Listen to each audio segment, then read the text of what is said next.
broadcasting to you from Chico, California, and the weather is changing today. So I wanted to say a word about Yeshua. He comes from a certain tribe of Israel. He's the 10 tribes disappeared into the steppes of Asia. He just disappeared into the Assyrian Empire and went east, and nobody ever can find them, never again, because I tried. It can't be done.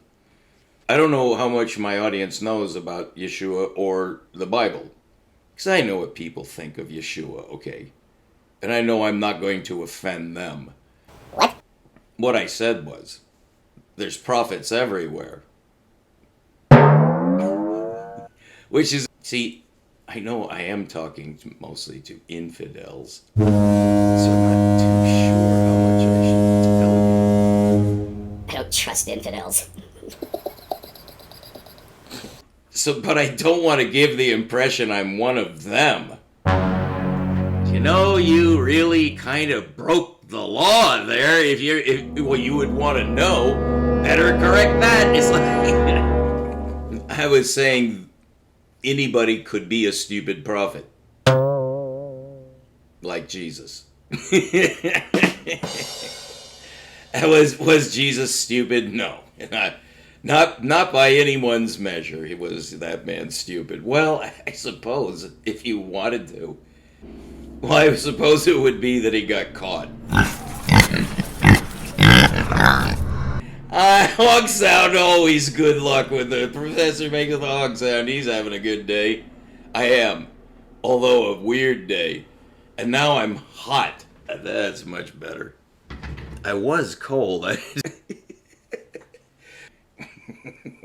What do I think of Yeshua? Very generous man. Among the qualities of men, a generous man is a good man. I will like that man. For obvious reasons, yeah. I don't think you could find a more generous man than Yeshua. I really think that man was just fabulously generous. In some circumstances, he wasn't very generous. Like when he overturned the money changers' tables. It's just what in the world happened that day. I wouldn't do that under any circumstances. Well, Yeshua arrived among his Israeli brethren, what was left of them. It was occupied by the Roman army at the time. Yeah, hog sound again, double good luck. Even the gypsies would, his horoscope is good today. Normally, they would never tell me. You go to the gypsies or the palm reader at the edge of town and try to get some information because you're desperate. And they try to give you their crystal ball, and they're just trying to get rid of you. The children are just backing up and closing the doors behind them. Because she just takes a look, and she sees you coming because she's a gypsy astrologer. And now you come to Jerusalem with your 12 men? Wow. Who are you? Well, in those days, and still today in the Islamic nations, they recognize, wise men. And they tend to hang around the wise men because the wise men are like, they know the way to heaven, Daddy-o, or at least that's the rumor. You got to take a chance, but if they suspect that there's a wise man who might know the way to heaven, they just tended to follow him around. In the days when men did that. And he wasn't alone. It wasn't like there was no one else was ever heard of who did this.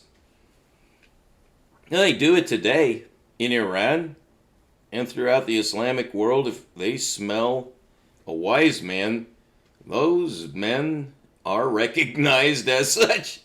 And, it's probably a good position to be in, but you'd better be a real one because, people find out if you're not.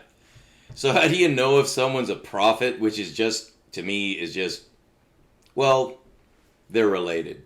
It's just like they're strange men with occult powers.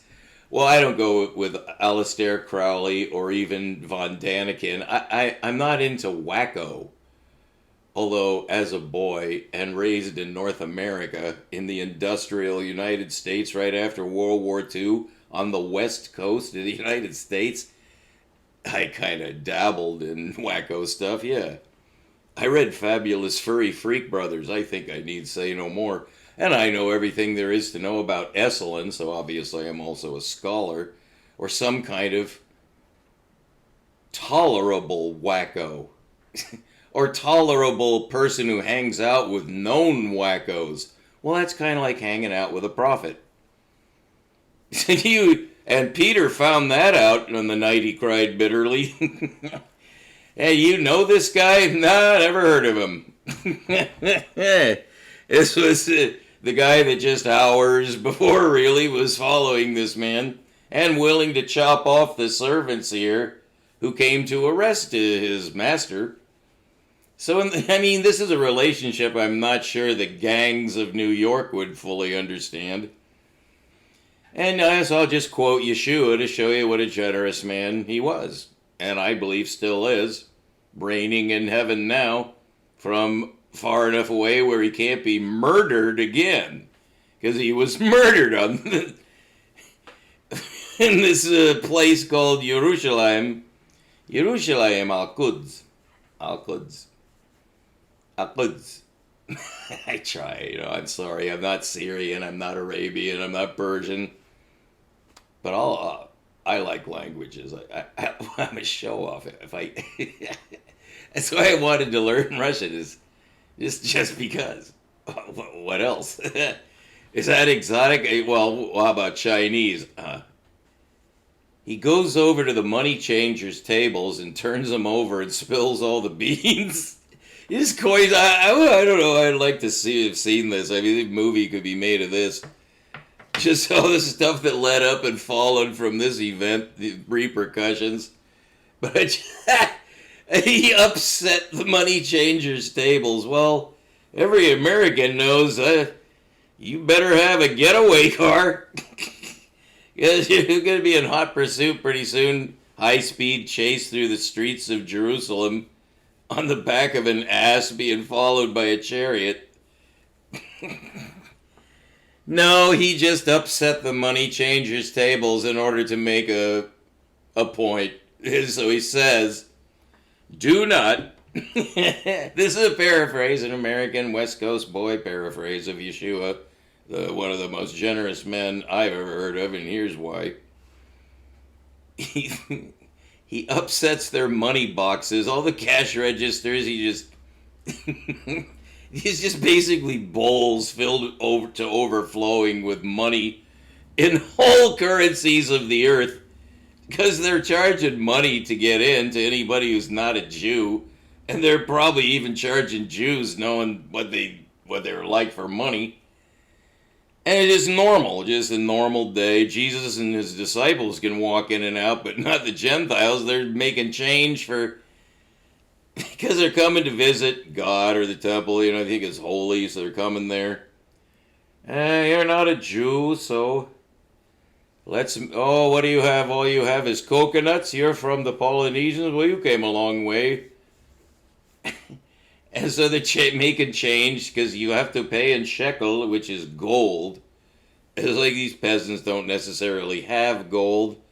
They have some other currency than gold.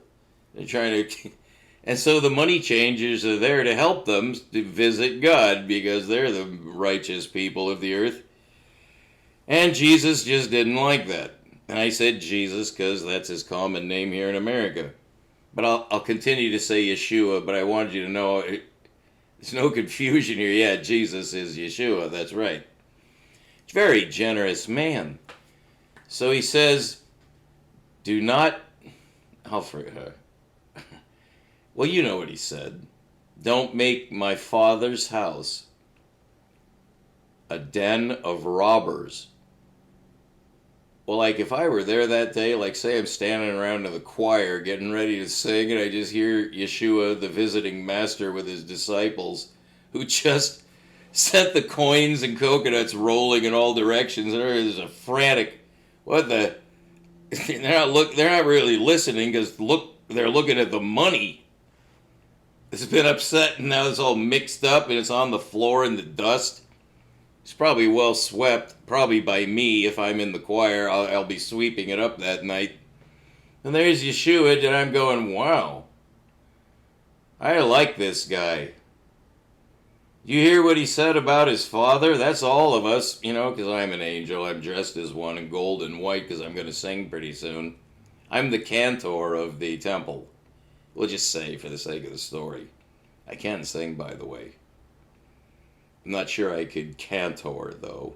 And I'm not sure I'd want to be there that day because the whole country is overrun with Romans. So the Romans are watching all this from, their booth, shit. They like him, too. They thought the same thing I did. I'm sure they did. The common Romans knows about Yeshua, maybe. He gets a gander, just hears some shit, just, was hanging around the temple that day and jibing with the other Roman soldiers. Fucking Yeshua, that's not just some stupid prophet there. Or maybe maybe someone else said, nah, this would be my cousin. My cousin is, he says, no, he's just a stupid prophet. And they're like, come on, all you mean is that all prophets are people. That's right, Joe, or whatever it is in the Roman language, Josephus. So that's my story for the day. I had to get that off my chest. Now you know what I really think about Yeshua. I think much better. I don't think he's stupid. I think he's generous. He said, don't make my father's house a den of thieves. That's how I think about science. So I'm sorry if I come across funny, to some people. I'm harmless. Again, you'd never know it if I don't like something, because I'm outspoken, but gentle as a lamb. And I really identified with my hero, Yeshua, the greatest of all the prophets, overturning the money changers' tables in the temple and then saying what he said, because if I were one of those money changers and just some grubby, I'm just doing, I hate my job. I just said I'm running for the coins, and I look up at Yeshua like, who, this is that guy. I know him now because he's towering over me because I'm going running after the coins and coconuts. And I hear his voice, because everyone just kind of like looking at him now like, wow. And he says, do not make my father's house a den of whatever word. Some, money changers. And I would eat, as an infidel, a young cur, this is a day job for me. I have 5 jobs to support my family. I'm only 14 or 16 years old. And I'm down on my hands and knees running after the coins getting away. Otherwise, the mean person that I work for will beat me with a stick. And so I look up at Yeshua at this moment, and everyone's listening.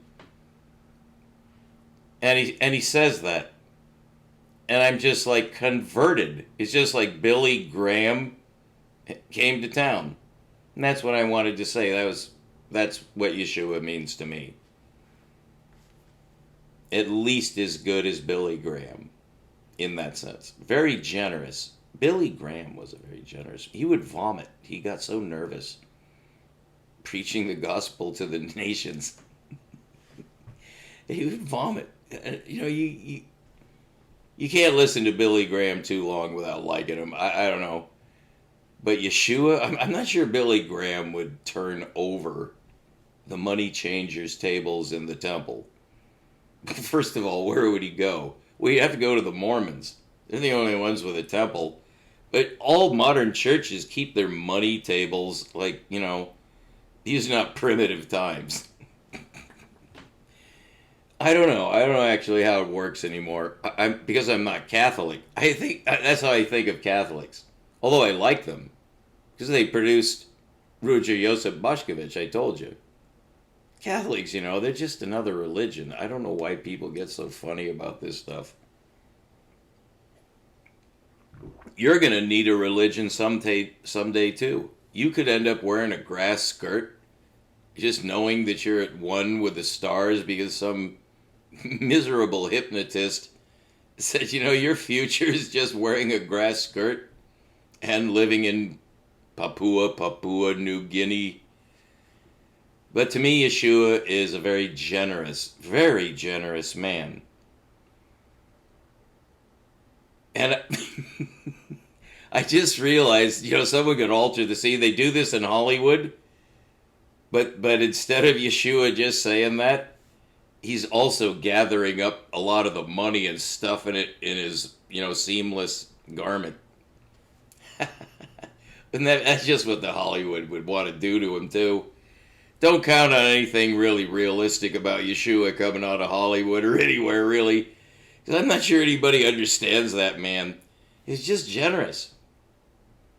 As a good friend of mine once said, this is a very good word to use of a good man if you can't think of any other word, but you want to say something good. Altruistic. Altruistic. If you look that up, that's what I think about Yeshua, the prophet, the greatest of all the prophets.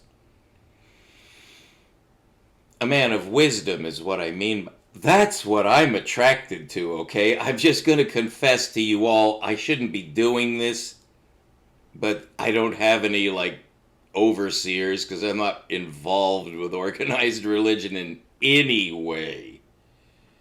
Which is why I'm free to say whatever I want. That's the great thing about it being an American. May God bless you. As you keep looking up, make sure you get a good gander at the sky. Just wanted to correct any false impression I might have left of my relationship with the greatest of all prophets. He's the wisest man I've ever heard of. He did some pretty amazing things that no man can even match it ever. And he was very generous. Very generous. And of course, I'm making light of the situation by not mentioning how many people he healed for free. But overturning the money changers boxes, in a well-run society, they would have known by then in Jerusalem that the master's coming, and now he's got disciples. So he's not just Mary's little boy anymore.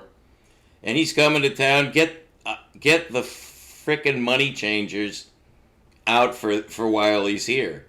There's just no money changing. The Gentiles can come in and out because Yeshua would want it that way. And then when Yeshua leaves and goes off to heal people somewhere else, Galilee or whatever, then they can go back to raping and robbing and stealing and selling old ladies for a pair of shoes. As the Lord God himself said of his beloved nation of Israel, which he had pared down by then to one, it's called decimation. If you leave 1 out of 10, this is a Roman army term, to decimate, that's deci is for 10. So when you gun down 9 of them, and just leave 1 to tell everyone else, yeah, they killed 9 people right in front of me. That's called decimation. So have a nice day. I did not complete that sentence, and in every good conversation, leave 1 dangling participle. All right, we'll be back with some mathematics, but Yeshua is a marvelous person. That's what I wanted to say. As well as everything else about he's the greatest of all the prophets, the wisest man who ever lived, the most unique man who ever lived, my personal master, I assume, because that's what I think of him. I think of him as my personal master. But I don't speak in tongues, although at one time I tried. And I was the world's worst tongues speaker. If the other tongue speakers didn't like me because I didn't do it right, they did. I knew it, but I wanted to be like them. So I tried to speak in tongues. And it's just hideous. And I didn't do it for very long, thank God. Because now I realize that's not actually the gift of tongues. When you just go I'm not going to try to do it, but just Like a baby asking for more porridge. It's just dribble. These are his first words. It's just chimpanzee-like sound. It just, if I make a noise, I might get more apricots. All right, so God bless you. Whatever you think of God, just think of him as the most wonderful being who's ever been. And then may that being bless you. Whether you... I'm just trying to be nice. It's like saying have a nice day, okay? All right, well, have a nice day.